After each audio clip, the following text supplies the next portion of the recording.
Music is life. Music is land. Every culture is accompanied by sound organized into melody and harmony. In the culture of country music, the song reigns. But in this day and age, when the simulacrum of a Kentucky Honky Tonk streams through the zeitgeist, we risk abandoning song at the bank of its source. Atop of a Song. In the summer of 2017, Bianca Palmer, Nick Dorado, and Jeremy Costello played a big booty band set at Sappy Fest. They caught the eye of country songwriter Simone Schmidt. When Schmidt asked them to collaborate on a new Fiverr recording, the three agreed.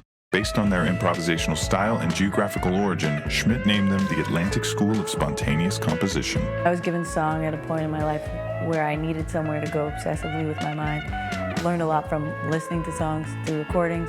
One of my great teachers in songwriting was Gene Clark. Gene Clark was best known as a member of the Byrds. With a mournful voice and insightful lyricism, Clark's solo works were mostly overlooked during his short life. During the days of commercial folk, he honed his chops with Total Square's The New Christy Minstrels. But when the world went electric, he joined Doug Dillard to form the seminal country rock outfit, Dillard and Clark.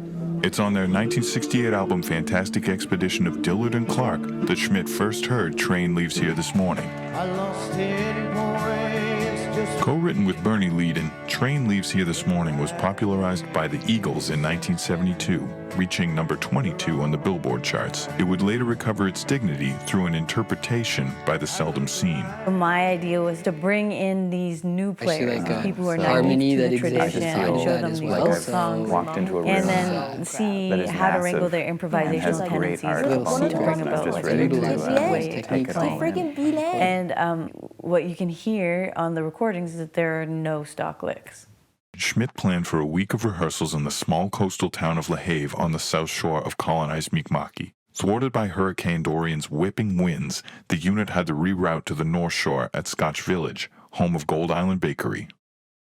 It just happened in like a flurry of activity. Although transit to rehearsals was fraught, the music itself was largely effortless.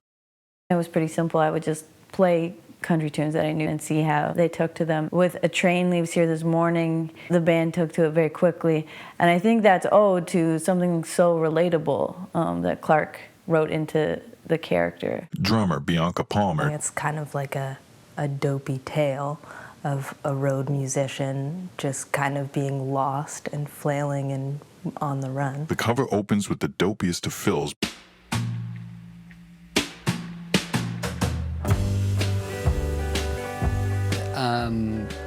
So I wasn't raised in a tradition of country music, but I was raised in a tradition of learning songs. The form is the path to any of them. And actually, like, if you want to learn about those traditions, you can go through the pieces as they exist as sonic structures and understand the way they're put together. It will lead you towards an understanding of the history of human beings and how human beings have moved around the earth. And next, on Atop of the Song, we discuss Fiverr and the Atlantic School of Spontaneous Composition's cover of It Won't Be Long and I'll Be Hating You.